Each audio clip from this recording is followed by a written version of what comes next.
Student, welcome to मार्गदर्शन bye BK. आज हम डिस्कस करेंगे हिस्टोरिकल रिसर्च के बारे में, इसके purpose, steps, advantages and disadvantages को भी जानेंगे।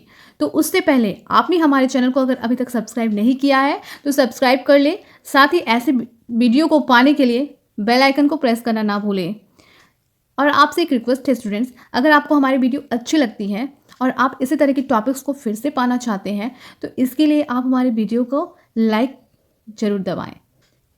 So, without any delay, we can start our session. Is historical research, the systematic collection and evaluation of data to describe, explain, and understand actions or events that occurred sometime in the past. Historical research, जैसे कि नाम से ही आप समझ सकते हैं history के बारे में बात हो रही है जो कि पास्ट में हो चुका है। आपको जैसे कि पता ही होगा स्टूडेंट, हिस्ट्री हमारे पास्ट को हम कहते हैं, जो कि एक सिस्टमेटिक वे में हम जो इवोल्यूशन ऑफ डाटा है उन्हें हम डिस्क्राइब करते हैं, एक्सप्लेन करते हैं और समझते हैं। जो भी हमारा पास्ट में बीत चुका है, यानी कि भूतकाल में जो भी कुछ हमारा बीत चुका है उस चीज़ को हम यहाँ पर डिस्क्राइब करते हैं, एक्सप्लेन करते हैं और समझते हैं एक सिस्टमेटिक वे में, और उसका एनालिसिस भी करते हैं एक सिस्टमेटिक वे में। Okay, there is no manipulation और कंट्रोल और variables as in the experimental research. इसमें क्या होता है स्टूडेंट्स, हम एक्सपेरिमेंटल रिसर्च की तरह इसमें मैनिपुलेशन नहीं करते हैं और ना ही कंट्रोल वेरिएबल होता है इसमें। Okay, an attempt is made to reconstruct what happened during a certain period of time as completely and accurately as possible. यहाँ पर बताया गया है स्टूडेंट्स, जो कि आपका एक रिकंस्ट्रक्ट जो कि बीत चुका है, जो हो चुका है ड्यूरिंग द सर्टन पीरियड, एक पीरियड में जो हो चुका है वही हमें एक्यूरेटली जो भी पॉसिबल है वो डाटा हमें यहाँ पर प्राप्त होता है, वो डाटा हमें यहाँ पर मिलता है, जिसके थ्रू हम हिस्टोरिकल रिसर्च करते हैं जो पॉसिबल है। Purpose of historical research to make people aware of what has happen in the past so they may learn from past failures and success. तो यहाँ पर आपको बताया गया है कि पीपल अवेयर हो जाते हैं कि जो कुछ हो चुका है, जो बीत चुका है, उससे हमने क्या सीखा। हमें एक एक्सपीरियंस मिलता है कि हम इस चीज़ को करते हैं तो हमें फेलियर मिलेगा और इस वे में अगर हम जाते हैं तो यहाँ हमें सक्सेस मिलेगा। तो एक एक्सपीरियंस यहाँ पर हमें पास्ट से मिलता है। तो इसका जो पर्पस बताया गया है, इसका उद्देश्य ये बताया गया है कि हमें एक रास्ता मिलता है कि हम किस तरह से सक्सेस तक पहुँच सकते हैं और हम किस तरह से सक्सेस नहीं होते, सफलता तक नहीं पहुँचते। तो इस तरह के रास्तों को यहाँ पर डिस्क्राइब किया गया है। To learn how things were done in the past, to see if they might be applicable to present day problems and concerns. तो हमें ये कहा गया यहाँ पर कि हम लोग कैसे ये चीज़ जानते हैं कि जो पास्ट में बीत चुका है वो हमारे जो प्रेजेंट के प्रॉब्लम्स है, जो भी कंसर्न है हमारा, प्रॉब्लम्स या कंसर्न जो समस्या है, उसको किस तरह से वो हम चीज़ को वहाँ पर यहाँ उस चीज़ को, पास्ट चीज़ को जिसके थ्रू हम एक्सपीरियंस लेते हैं और उसे हम अपने प्रेजेंट में किस तरह से अप्लाई करें कि हमें सक्सेस मिले और उस प्रॉब्लम्स को हम काफ़ी इजीली वे में अप्लाई करके सॉल्व कर सकते हैं। Okay, to assist in prediction, हमारी जो सोच है उसे वो किस तरह से असिस्ट करता है, ये हमें हिस्टोरिकल रिसर्च से पता चलता है। To understand present educational practices and policies more fully, जो हमें ये बताता है कि हम एजुकेशनल प्रैक्टिसेस को, पॉलिसीज को यहाँ पर किस तरह से जान सकते हैं, हिस्टोरिकल रिसर्च हमें बताता है। To test hypothesis concern relationship और ट्रेंड, जो हमें ये बताता है कि हम किस तरह से हाइपोथेसिस के थ्रू रिलेशनशिप्स और ट्रेंड्स को जान सकते हैं। तो ये हमने डिस्कस किया पर्पस के बारे में। आगे हम देखते हैं इसके स्टेप्स को। Steps involve in historical research, क्या क्या स्टेप्स हो सकते हैं हिस्टोरिकल रिसर्च के। डिफाइनिंग द प्रॉब्लम और क्वेश्चन टू बी इन्वेस्टिगेटेड, जो भी हमारा प्रॉब्लम है उसको हम डिफाइन करेंगे। Researcher aim to describe, clarify, explain to correct was what has done what has been conducted before. जो फर्स्ट स्टेप है वहाँ इसे हम यहाँ पर क्लियरली डिस्कस करेंगे. डिफाइन द प्रॉब्लम और question to be investigated. Research claim to describe, clarify, explain और correct what has been conducted before. ये रिसर्च के थ्रू हम ये पता लगाते हैं कि जो भी हिस्टोरिकल रिसर्च बिफोर जो रिसर्च हमारा हो चुका है वो ये डिस्क्राइब करेगा हमें कि हम जो भी रिसर्च करने वाले हैं उसमें हमें किस तरह से डिस्क्राइब करना है, किस तरह से एक्सप्लेन करना है और क्या करेक्ट वे है वो हमें यहाँ पर ये बताएगा. Problem should be clearly and concisely state, be manageable, habit, defensible, rational and investigate a hypothesis, relationship among variables. जो भी रिलेशनशिप वेरिएबल के बीच में है उसको हम यहाँ पर डिफेंसिबल करेंगे, हाइपोथेसिस बनाएंगे, साथ ही जो भी हमारा ऑब्जेक्टिव है उसको फॉलो करते हुए हाइपोथेसिस को यहाँ पर डिस्क्राइब करेंगे. It is better to study in depth a well defined problem that is far more narrow than one would like than to pursue a more broadly states problem that cannot be sharply defined or fully resolved. जो कि हम लोग का problem है जो हमें यहाँ पर डेप्थ वेल डिफाइंड करने का पहले ही हमें पता चल जाता है. और यहाँ पर हम क्या करते हैं, जो भी हमारा प्रॉब्लम हम लेते हैं, चूज़ करते हैं, उस प्रॉब्लम को किस तरह से कहाँ पर जाकर हम अटकने वाले हैं, कहाँ पर जाकर हमें कुछ प्रॉब्लम होने वाला है, ये हमें प्रीवियस स्टडीज़ को देखकर ये पता हमें चल जाता है. तो इसका फर्स्ट स्टेप है हमें प्रॉब्लम्स को, जो भी हमारा टॉपिक है उसको हम डिस्क्राइब करेंगे, साथ ही उससे रिलेटेड जो रिव्यूज़ हैं उसको करेंगे, जिससे हमें काफ़ी कुछ इन्वेस्टिगेट हो जाएगा और क्वेश्चंस अराइज होंगे और जो हम वहाँ पर सॉल्व करके with the help of previous study अपना रिसर्च वर्क करेंगे. हिस्टोरिकल रिसर्च में वो सोर्सेज हमें कहाँ से अवेलेबल होना चाहिए, वो सोर्सेज हमें डॉक्यूमेंट से मिलना चाहिए. रिटर्न और printed material that have been produced in one form और another sometimes in the past, जो कि पास्ट के बारे में हो और वो हमें उस टॉपिक से रिलेटेड मटेरियल्स डॉक्यूमेंट हमें प्रिंटेड हार्ड कॉपी के रूप में होना चाहिए. ओरल स्टेटमेंट होना चाहिए. Include any form of statement spoken by someone, जो भी कोई बोलता है, जो भी किसी ने स्टेटमेंट दिया है. फॉर एग्जांपल कोई स्टोरी है, कोई टेल्स है, स्टोरीज, कोई लेजेंड्स ने ये कोई बात बोली हो, कोई सॉन्ग हो, तो उस तरह के स्टेटमेंट जो है हम यहाँ पर हिस्टोरिकल रिसर्च में यूज़ करेंगे. जैसे गांधी जी ने कुछ कहा है, रविन्द्रनाथ टैगोर ने कुछ कहा है, तो इस तरह की जो भी स्टोरीज हमें अवेलेबल होती है हिस्ट्री के लिए, एग्जाम्पल्स मैं आपको बता रही हूँ, और भी बहुत कुछ है एग्जाम्पल्स, तो उसको हम यहाँ पर यूज़ करेंगे. सेकेंड स्टेप्स में सोर्स मटेरियल्स को यूज़ करेंगे. Numerical record include any type of numerical data, कोई भी टाइप का न्यूमेरिकल डाटा है उसको हम यहाँ पर ऐड करेंगे. फॉर एग्जांपल हम कुछ भी डाटा यहाँ पर सर्च करते हैं कि total number of, for example total history में जो हमारा बीत चुका है उसके बारे में हम रिसर्च करते हैं. हमारे मुग़ल शासकों ने किस राज्य पे कितने राज्यों को एक साथ हराया था, कितने राज्य से हारा था. तो इस तरह के जो भी मतलब न्यूमेरिकल पॉइंट्स हैं उसको यहाँ पर हम ऐड करेंगे. जो भी स्कोर्स होंगे, attendance figures, census report, population के बारे में भी हो सकती है, पॉपुलेशन की जो भी हमारी पॉपुलेशन है, फॉर एग्ज़ाम्पल 1950 में कितनी पॉपुलेशन थी. तो इस तरह के हमारे सेंसस जो भी रिज़ल्ट आता है उसको हम यहाँ पर इंक्लूड करेंगे.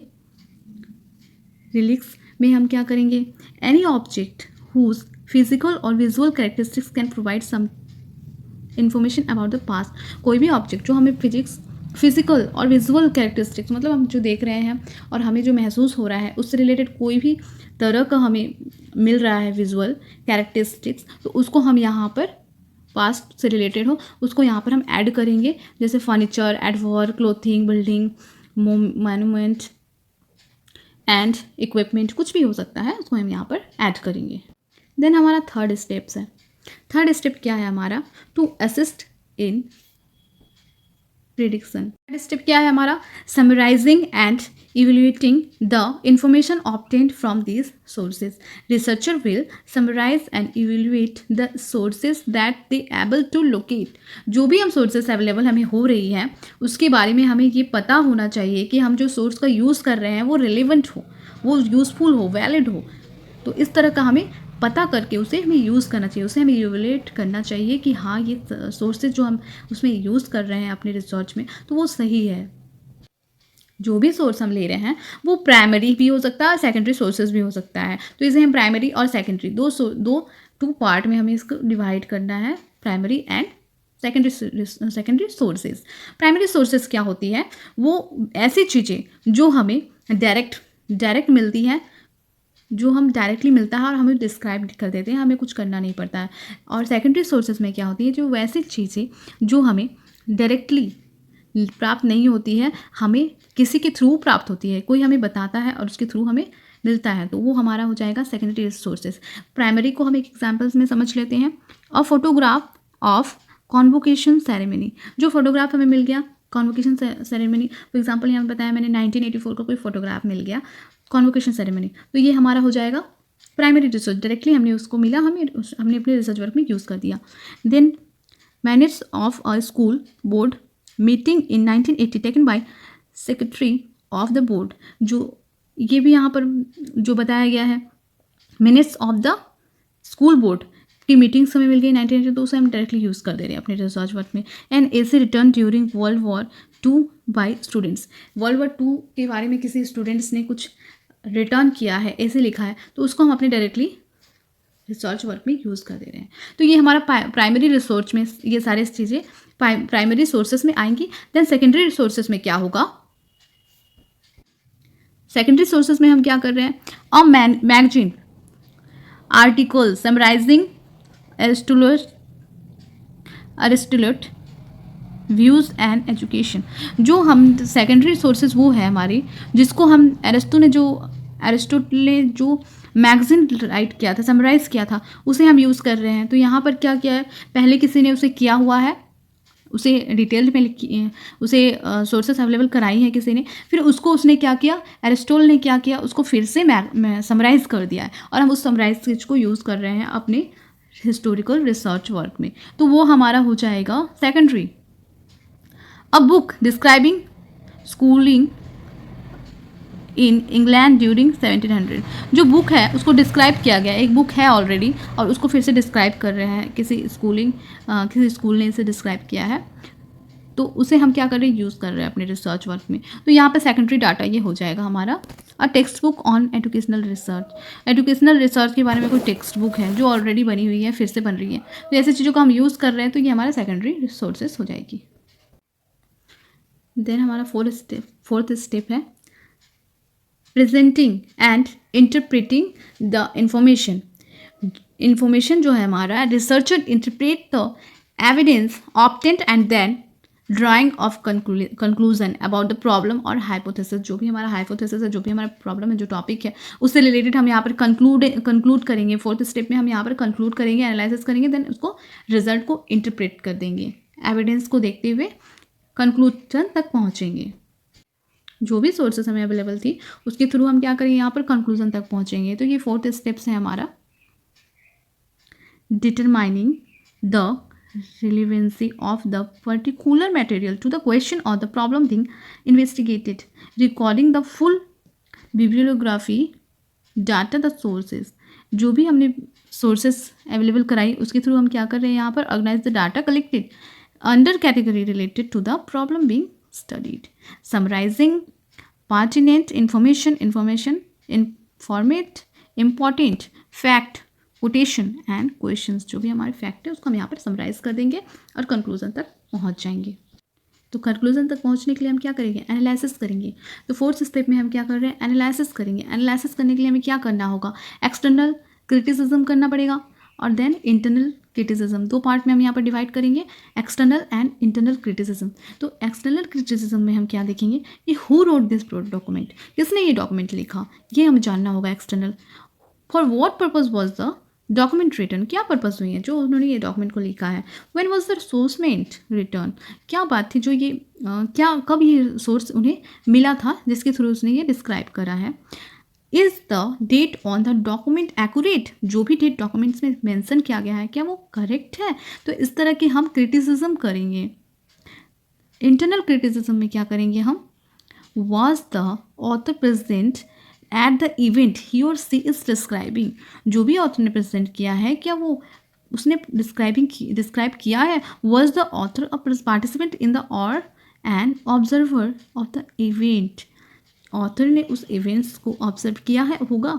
इस तरह के हम क्वेश्चंस अराइज करेंगे और उसे क्रिटिसिज्म करके एनालाइज करेंगे। Does the language of the document suggest a bias और अ सॉर्ट, जो है डॉक्यूमेंट्स में यूज़ किया गया है क्या ये कहीं से लिया गया होगा या कोई पक्षपात रहित है या नहीं है, ये हम वहाँ पर एनालिसिस करेंगे इंटरनल क्रिटिसिज्म में। तो ये हमारा 4th स्टेप है जहाँ हम रिजल्ट को डिस्क्राइब करने, रिपोर्ट तैयार करने से पहले हम यहाँ पर एनालिसिस करते हैं, देन कंक्लूड कर देंगे, अपने रिजल्ट को कंक्लूड करके प्रेजेंट कर देंगे। Okay. Advantages and disadvantages of historical research. Advantages क्या है हिस्टोरिकल रिसर्च का? Permits the investigation of topic that could be studied in no other way. हमारा जो एडवांटेजेस है हिस्टोरिकल रिसर्च का, जिसमें हम टॉपिक्स को इन्वेस्टिगेट करते हैं, दैट कुड बी स्टूडेंट को दूसरे रास्ते में जाने से, दूसरी तरफ भटकाने से ये हमें हेल्प करता है, दूसरी तरफ जाने नहीं देता है। Historical research the only research method that can study evidence from the past, ये एक ऐसा स्टडी है जो सिर्फ पास्ट में के एविडेंस के थ्रू, एविडेंस के बेसिस पे ये स्टडी होता है। तो ये एक ओनली रिसर्च है, यही एक रिसर्च है, बाकी रिसर्च ऐसा नहीं है जो पास्ट पे सिर्फ फोकस करता है। ओके, यह इनका एडवांटेजेस हो गया। देन हम लोग डिसएडवांटेजेस डिस्क्राइब करेंगे। Controlling for many of threats to internal validity is not possible in historical research. यहाँ पर क्या होता है कि कंट्रोल वेरिएबल का थ्रेड्स जो है इंटरनल वैलिडिटी में पॉसिबल ही नहीं है, तो ये इसका डिसएडवांटेजेस है। हम वेरिएबल्स को कंट्रोल कर ही नहीं सकते, वो किस वे में जा रहा है ये हम पता ही नहीं कर पा रहे हैं कि हमारा जो रिज़ल्ट है, हम अपने फैक्टर्स को कंट्रोल नहीं कर पाएंगे तो हमारा क्या होगा? लैक ऑफ कंक्लूज़न होगा, हम वहाँ पर अपने कंक्लूज़न तक पहुँच नहीं पाएंगे। तो इस तरह का जो है एक डिसएडवांटेजेस है जहाँ पर रिजल्ट जो है हमारा वैलिड नहीं माना जाता है। Many of threat to internal validity are likely to exist in historical research. जो थ्रेड्स हैं इंटरनल वैलिडिटी के, वो एक्सिस्ट करती हैं उसी चीज़ पे हम यहाँ पर क्या कर रहे हैं? रिज़ल्ट तक पहुँच रहे हैं। बाकी और कुछ न्यू हम उसमें ऐड नहीं कर सकते हैं। जो भी हमारा रिज़ल्ट टॉपिक है उससे रिलेटेड कुछ हम नया नहीं जान सकते हैं। जो भी हमारा लिमिटेड है, पास्ट है, उसी के बेसिस पे हम अपना रिज़ल्ट को कंक्लूड कर रहे हैं। तो आपको अगर वीडियो अच्छी लगे तो आपसे रिक्वेस्ट है कि हमारे चैनल को सब्सक्राइब करें, बेल आइकन को प्रेस करें और लाइक एंड शेयर जरूर करें ताकि ज़रूरतमंदों तक हमारा ये वीडियो पहुंच सके। Thanks for watching.